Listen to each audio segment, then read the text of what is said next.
अस्सलामु अलैकुम नाजरीन। आज हम दो मौज़ूआत पर बहस करेंगे। एक मौजू है साबका वज़ीर आज़म इमरान खान का और दूसरा मौजू है मौजूदा निगरान वज़ीर आज़म जनाब काकड़ साहब। तो आइए शुरू करते हैं। इमरान खान कैदी नंबर 804 अटक जेल में।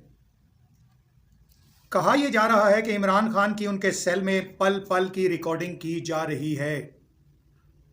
शहबाज गिल जो हैं तो अमेरिका में बैठे लेकिन ख़बरें पाकिस्तान की दे रहे हैं, ये भी एक अलमिया है मेरे मुल्क के लिए। बहरहाल ख़बरें पहुंच ही जाती हैं, दुनिया अब एक ग्लोबल विलेज की तरह काम कर रही है। शहबाज गिल ने अपने ज़राए के मुताबिक बताया कि इमरान खान के सेल में इंतहाई हसास किस्म के कैमरे और वॉइस डिवाइसेस लगाई गई हैं, क्योंकि इमरान खान और बुशरा बीबी की मुलाकात की बातें सामने लाई जा रही हैं। इसलिए गुमान होता है कि कुछ तो है जिसकी पर्दादारी है। और फिर इमरान खान की सियासत को अगर देखें तो वो वाकई एक मुश्किल दौर से गुज़र रही है, मगर उससे ज़्यादा मुश्किल में इमरान खान को कैद करने वाले। ये मैं बिल्कुल आपको वाज़ेह बात बता रहा हूँ। इमरान खान खुद तो मुश्किल में है ही, लेकिन जिन्होंने उसे जेलों में कैद कर रखा है, जो इसकी वजह बने हैं, वो खुद उससे ज़्यादा मुश्किल में हैं। इसमें पहला आंसर है जो पीडीएम थी, यानी पीडीएम को कहा जा रहा है कि वो इमरान खान को जेल में भेजने की ज़िम्मेदार है। पीडीएम आज अपनी गैर मकबूलियत के किस कदर मसले में फंसी हुई है और इमरान की मकबूलियत जेल में जाने की वजह से ही बढ़ी है, तो उसे कैद करने वाला एक आंसर जो है वो पीडीएम, वो मुश्किल में है। अब दूसरा आंसर जो है वो इस्टेब्लिशमेंट है। इस्टेब्लिशमेंट भी किस कदर मुश्किल में है कि देखें, इस्टेब्लिशमेंट जो निगरान हुकूमत लाई है, उस निगरान हुकूमत पर भी इस्टेब्लिशमेंट की तरफ से यही है कि जनाब इलेक्शन को डिले किया जाए, और वो भी इमरान खान की ही वजह से डिले कराए जा रहे हैं, क्योंकि इमरान खान पर जूं जूं दबाव और प्रेशर बढ़ता जा रहा है, वो अपनी मकबूलियत की हदों को छूते जा रहे हैं, और इसलिए वो ये चाहते हैं कि जल्द अज जल्द इलेक्शन हो जाए। देखें, मंसूर अली खान इमरान खान के नाक़दीन में से सबसे बड़ा नाक़िद है इस वक्त, यानी इमरान खान पर तनकीद करने वाला मंसूर अली खान इमरान खान के नाक़दीन में से है। जब वो ओपिनियन पोल करवाता है तो इमरान खान की मकबूलियत तमाम जमातों को मिलाकर भी ज़्यादा नज़र आती है, 74% के करीब। और यही वजह है कि इलेक्शन अपने वक्त पर नहीं कराए जाएंगे और ना ही कराए जा रहे हैं। खौफ इमरान की कामयाबी का है। अब आते हैं अपनी दूसरी खबर की जानिब। नाज़रीन कराम, वज़ीर आज़म साहब की स्टेटमेंट है, उसका थोड़ा सा ऑपरेशन करते हैं कि वो उन्होंने क्या कहा, क्यों कहा और उन्हें क्या कहना चाहिए था। वज़ीर आज़म साहब के लिए ये बातें करना क्यों ज़रूरी हुई और उन्हें ये बातें करने की ज़रूरत क्यों महसूस हुई। पहले तो वज़ीर आज़म साहब की स्टेटमेंट आपके सामने पढ़ देता हूँ, फिर उसके बाद उनकी स्टेटमेंट पर आपसे बात करूँगा। स्टेटमेंट को ज़रा जल्दी से पढ़ता हूँ ताकि वीडियो ज़्यादा लंबी ना हो जाए। निगरान वज़ीर आज़म अनवारुल हक काकड़ ने 9 मई के वाक़यात पर नापसंदीदगी का इज़हार करते हुए कहा कि हमारी फ़ौजी तनसीबात पर हमला हमारे पूरे निज़ाम पर हमले के मुतरादिफ है। हम ना सिर्फ इसकी मजम्मत करते हैं बल्कि इसके ज़िम्मेदारों को कानून के कटहरे में लाएंगे। जिसने भी कानून की खिलाफ वर्जी की है, इससे किसी किस्म की कोई रियायत नहीं बरती जाएगी। कानून की हुक्मरानी पर कोई समझौता नहीं किया जाएगा।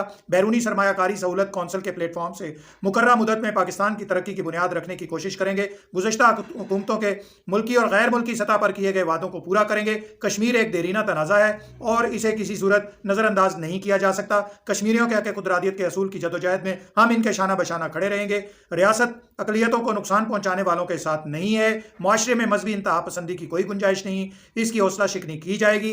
अक्सरियत को अक़लियत का ख्याल रखना होगा। मुझे काबिल टीम पर फ़ख्र है। पाकिस्तान को बड़े मुआशी चैलेंजेस का सामना है, ताहम काबिल निगरान टीम की मुआवनत से हम मालियाती नज़्म ज़ब्त कायम और कौम की भरपूर खिदमत करेंगे। जुमा को काबीना के इजलास में गुफ्तगू करते हुए अनवारुल हक काकड़ ने कहा कि SIFC कोई नया तसव्वुर नहीं बल्कि पुराना कौमी ख्वाब है जिस पर अमल दरामद किया जा रहा है।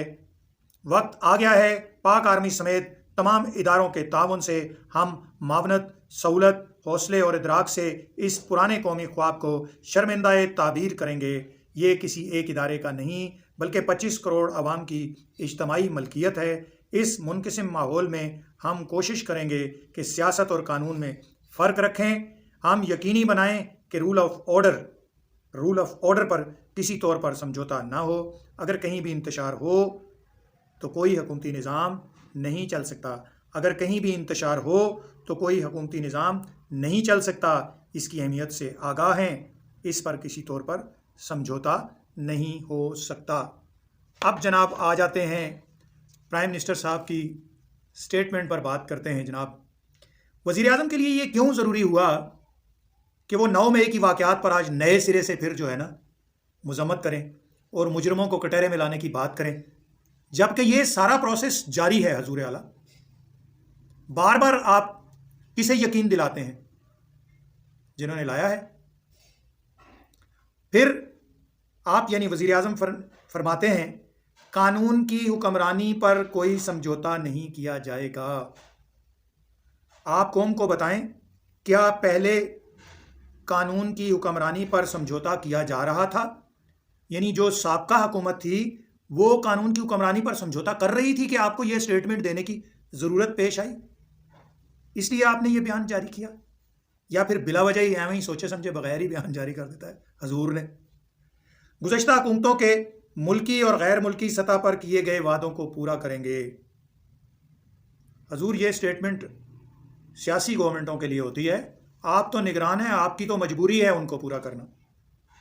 پھر آپ نے یہ بیان دیا، سمجھ نہیں آئی۔ ریاست آگے فرماتے ہیں ریاست اقلیتوں کو نقصان پہنچانے والوں کے ساتھ نہیں۔ ریاست اقلیتوں کو نقصان پہنچانے والوں کے ساتھ نہیں۔ کیا ریاست اقلیتوں کی جانب سے اکثریت کے مذہب کے بارے میں کچھ غلط کرنے پر کچھ بیان جاری کرے گی؟ پھر فرماتے ہیں اکثریت کو اقلیت کا خیال رکھنا ہوگا۔ تو جناب اعلیٰ اقلیت کو بھی اکثریت کے جذبات کا خیال رکھنا ہوگا۔ تالی دونوں ہاتھوں سے بجتی ہے، ایک ہاتھ سے نہیں۔ احترام ایک پر واجب نہیں، دونوں پر واجب ہے۔ پھر وزیر اعظم صاحب فرماتے ہیں مجھے قابل ٹیم پر فخر ہے۔ یہ بڑا اہم فکرہ ہے حضور۔ وزیر اعظم نے کہا ہے کہ مجھے قابل ٹیم پر فخر ہے، اپنی قابل ٹیم جو انہوں نے بنائی ہے، پچھلی والی نہیں جو چلی گئی۔ وہ اب جو نگران حکومت کی قابل ٹیم ہے نا، وہ کہتے ہیں کہ مجھے اس قابل ٹیم پر فخر ہے۔ تو پھر جناب محترم وزیر اعظم صاحب تو پھر اپنا اصل کام مقررہ وقت پر کر کے یہ ثابت کریں کہ آپ کی ٹیم کو جس کام کے لیے لایا گیا ہے، یعنی نگران الیکشن کروانے کے لیے لائے جاتے ہیں، لانگ ٹرم جو منصوبے ہوتے ہیں نا، ان پر ان کا کوئی اختیار نہیں ہوتا۔ طویل مدتی منصوبوں پر نگرانوں کا اختیار نہیں ہوتا۔ ٹھیک ہے، جانے والے آپ کے اختیارات بڑھا گئے ہیں، لیکن عام انتخابات مقررہ وقت پر ہی کروائیں گے آپ، اس لیے آپ کو لایا گیا ہے۔ اور آپ کی قابل ٹیم مقررہ وقت پر اگر انتخابات کراتی ہے تو تبھی وہ قابل ہوگی۔ سرٹیفکیٹ اسے قابل ہونے کا تبھی ملے گا کہ جناب جس کام کے لیے اسے لایا گیا ہے وہ کام مقررہ مدت میں کر کے جائے۔ زائد المدت میں کام کرنے والا آدمی قابل نہیں ہوتا، اپنے کام کو اپنے وقت کے اندر ختم کرنے والا آدمی ہی قابل ہوتا ہے۔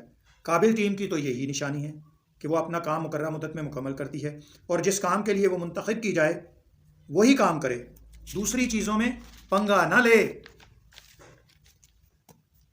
اگر دوسرے کٹے کھول کر آپ اصل کام کو بھول جائیں اور اصل چیز کی طرف آپ نہ آئیں اور آپ یہ کہیں کہ یہ مسئلہ آ گیا تھا، وہ مسئلہ آ گیا تھا، تو پھر حضور آپ کو کوئی قابل نہیں کہے گا، کیونکہ آپ کو جس کام کے لیے لایا گیا ہے آپ کی توجہ اسی کام پر رہنی چاہیے۔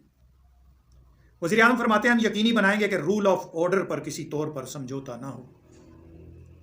تو حضور والا اگر آپ نے یہ بھی فرمایا کہ اگر کہیں بھی انتشار ہو تو کوئی حکومتی نظام نہیں چل سکتا، یہ بالکل سچ ہے۔ انتشار ہوتا کب ہے آپ یہ جانتے ہیں. جب کسی کو کسی کے حقوق نہیں ملتے تو پھر انتشار ہوتا ہے. حقوق دینے پر انتشار نہیں ہوتا، حقوق غصب کرنے سے انتشار کی شروعات ہوتی ہے. ہم اس اہمیت سے آگاہ ہیں، آپ فرماتے ہیں اس پر کسی طور سمجھوتا نہیں ہو سکتا. بالکل حضور والا، آپ فرماتے ہیں رول آف آرڈر پر کسی طور پر سمجھوتا نہیں کیا جائے گا. تو میں اس فکرے کو درست کروانا چاہتا ہوں، کبھی مستقبل میں آپ چاہیں تو اسے درست کر سکتے ہیں کہ اگر آپ یہ فرما دیتے تو کتنا اچھا ہوتا کہ ہم رول آف لا پر کسی طور پر سمجھوتا نہیں کریں گے، کیونکہ آپ نے فرمایا رول آف آرڈر پر. تو رول آف لا پر سمجھوتا نہ کرنے کا آپ قوم سے وعدہ کرتے تو کتنا اچھا